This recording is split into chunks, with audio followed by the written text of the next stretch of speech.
Welcome to Newsmax TV. I'm Kathleen Walter. With us now from Washington is the chairman of the American Conservative Union, Mr. Al Cardenas. And Al, it's nice to see you. Welcome.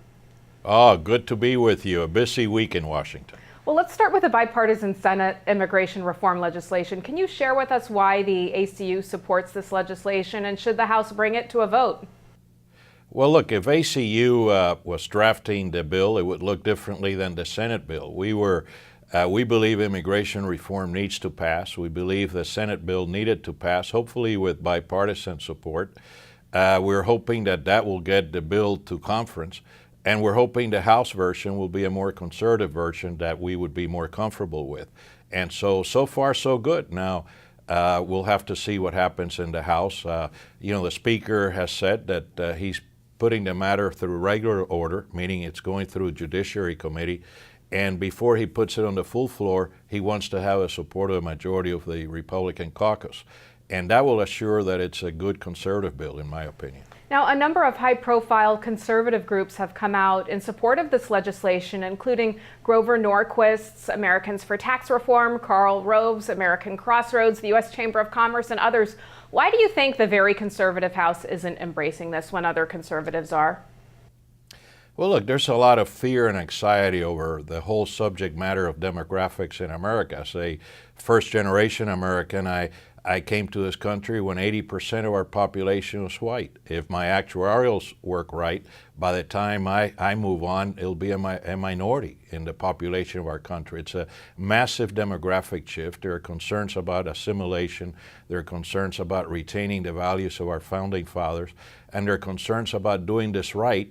So in the future, immigration's controlled by the policymakers and not by an unlawful process of entry into our country. So there are a lot of good reasons why there is anxiety and where there is fear, but anxiety and fear don't solve the problems. Resolve and conviction and a good bill will.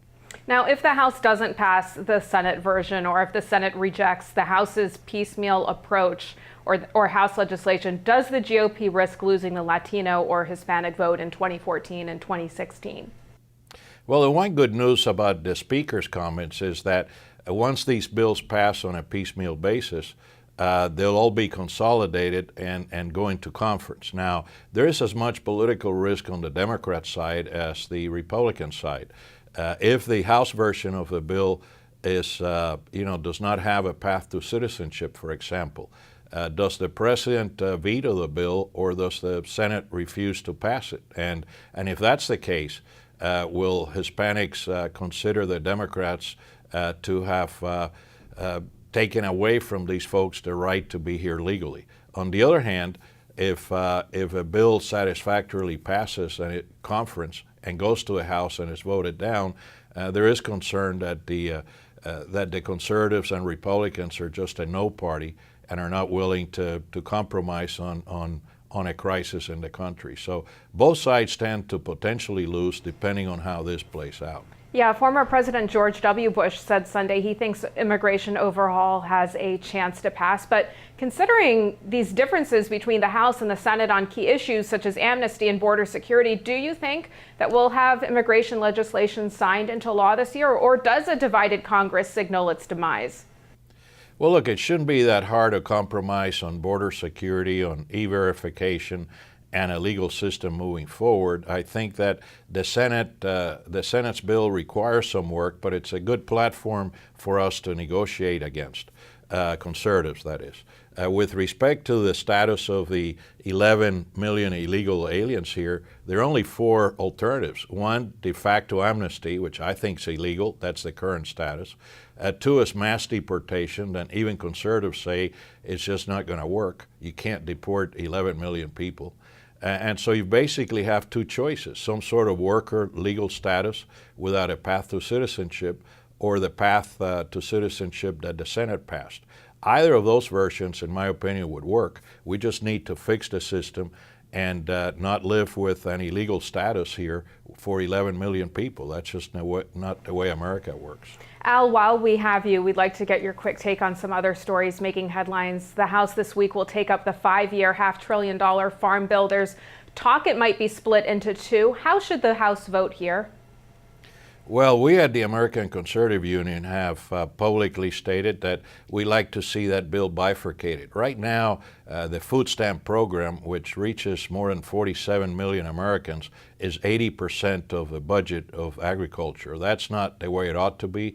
This is a social benefits program. It ought to be bifurcated and treated differently in terms of appropriation. So first thing we'd like to see the House do is to break it down into two components. One, the real agricultural bill, and two, the social benefits food stamps program, so that right appropriation decisions can be made on each separate bill standing on its own merits. Turning to Obamacare now, the greatest blow to the president's signature legislation came from the Obama administration itself when last week it delayed the employer mandate until 2015. Do you see this move as the beginning of the end of Obamacare, and should the House attempt to delay other provisions of the legislation until after 2016?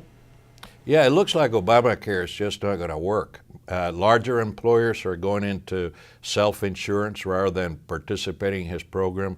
And many others are saying that they'd rather pay the penalty than participate. And there still will be 30 million or so Americans that will be uninsured in spite of Obamacare. So in my opinion, this thing's not working. Many states don't want to participate in the Medicaid component of it. And postponing it is just making sure that by the 2014 elections, the Democrats don't have to bear the burden of a bill that doesn't work. And incidentally, I think postponing it is not legal. The bill had a timeline set by Congress, and I don't believe the executive branch can extend it unilaterally. I think if they're going to extend it from 2014 to 15, it requires a bill amendment in Congress. And what about the situation in Egypt, Al? Do you view it as a military coup or as a revolution? And is the White House's decision to continue sending military aid to Egypt a wise one? Oh my, I mean, you couldn't think of making a wrong decision on every turn, but this administration has with respect to Egypt. Number one, we're seeking the ouster publicly of Mubarak, who was certainly not a great leader, but at least he kept the peace with Israel and the peace in the Middle East. So we ousted him, knowing that more than likely the void would be filled by a Muslim Brotherhood fanatic in Morsi. And now that the military has once again regained control of a country that was headed in the wrong direction, we're now once again demanding there be democracy in Egypt. And who are we to tell any other country in the world what kind of government they ought to have? Our interests should be aligned with those who run those governments, being loyal to peace in the Middle East and to our country. And that's what this president should concentrate on, not cause more havoc and problems in Egypt. And incidentally, giving them these fighter planes while Morsi was in office was absolutely crazy. That's just not something we ought to do. Al, you know Florida politics better than anyone. Do you see either former Florida Governor Jeb Bush or Senator Marco Rubio of Florida running for the GOP presidential nomination? Well, I can see both or either, or none. They're both going through that thought process to see whether it's something that they would want to embark upon or not. I know that Governor Bush is not there yet, but he's promised he'll go through a vetting process, so we'll see what he has to say, more than likely early next year. And with respect to Senator Rubio, I think likewise he's going to wait till probably early next year to start figuring that out as well. So while both may do it or either might do it, it'll take a while before we have the answer to that. We'd like to get your take on some others real quickly and what you make of their possible candidacies and their conservative credentials. Lightning round, if you will, Al, beginning with Rand Paul. Well, I think Rand Paul's definitely interested. He's taken all the right steps to approach key groups in the Republican primaries, visiting key states, and so it sounds like he's certainly seriously looking at it. Whether he eventually runs or not, we'll see, but he's become a national force in a very short period of time. And what about Paul Ryan and Scott Walker? Yeah, well, Scott Walker is looking more and more like a prominent candidate for the office. He's certainly letting everyone know that he may be interested, and he's going to be part of the national scene, as is Paul Ryan. It's hard when folks there's more than one possible candidate from one state. That usually does not happen. That's why it's unlikely that both Jeb Bush and Marco Rubio would run from Florida, and it's unlikely that both Paul Ryan and Scott Walker would run from Wisconsin. So, but either one would be a possibility. And what do you make of Ted Cruz? Well, we'll see. You know, Ted just got to the Senate. He's certainly become a real leader and loved by the Tea Party movement, and Tea Party movement strong in the primaries. And so he may be one to throw his hat in the ring. What do you make of the possibility that Christie might run? Well, he's got to get through his governor's race beforehand. I think he'll do very well in New Jersey. He may be interested in the race.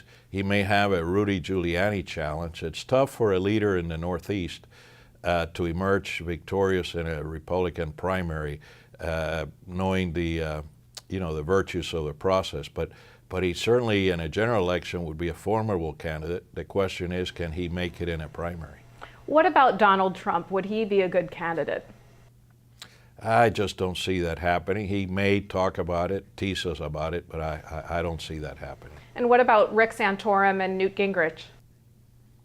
Well, you know, they're holding on to the history of our party. In the past, we've always selected someone the second time around, and this time they're hoping that that would be the case.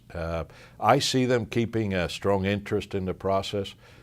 Maybe running for the office. Neither's holding office now, so there's very little risk in throwing your hat in the ring, which they may eventually do.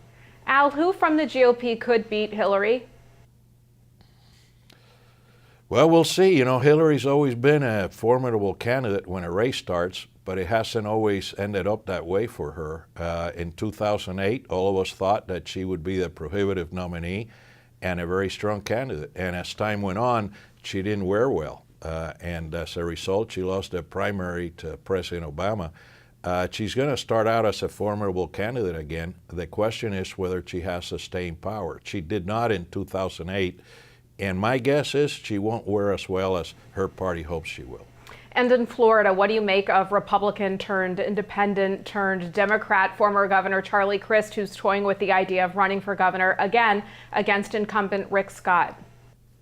Well, you never cease to be amazed in the political process, and that's a real head scratcher. I mean, it's a shameless process of someone saying he's a Ronald Reagan Republican a year ago and now saying he's as liberal as the Kennedys. How do you make such a 180-degree turn and get away with it is beyond me. But according to the polls, he seems to be competitive if he's the nominee, and we'll have to deal with that when it comes. Last question for you, Al, is on PAC St Louis, scheduled for September. It seems like yesterday that I saw you at PAC Washington. What can you tell us about PAC St Louis? Thanks. Well, we're excited. It's on September 28th. Everybody could go to our website at www.conservative.org and get all of the information. Our CPACs have been a rounding success. We went to Chicago, Denver, Orlando, Florida, had thousands of people in attendance. They've been great blockbuster successes. So we believe St. Louis will be as well. We've gotten some early recognition from the state and many of its organizations. Everybody's excited. We've got great speakers coming on board. So I think it'll be another resounding success at a very critical time in our country. So I hope many people will decide that they want to be there and be part of this wonderful adventure. All right, Al Cardenas of the American Conservative Union, thanks so much for being with us today. Thank you, Kathleen. And thank you for watching Newsmax TV. Thank you. Good to be with you. Hope it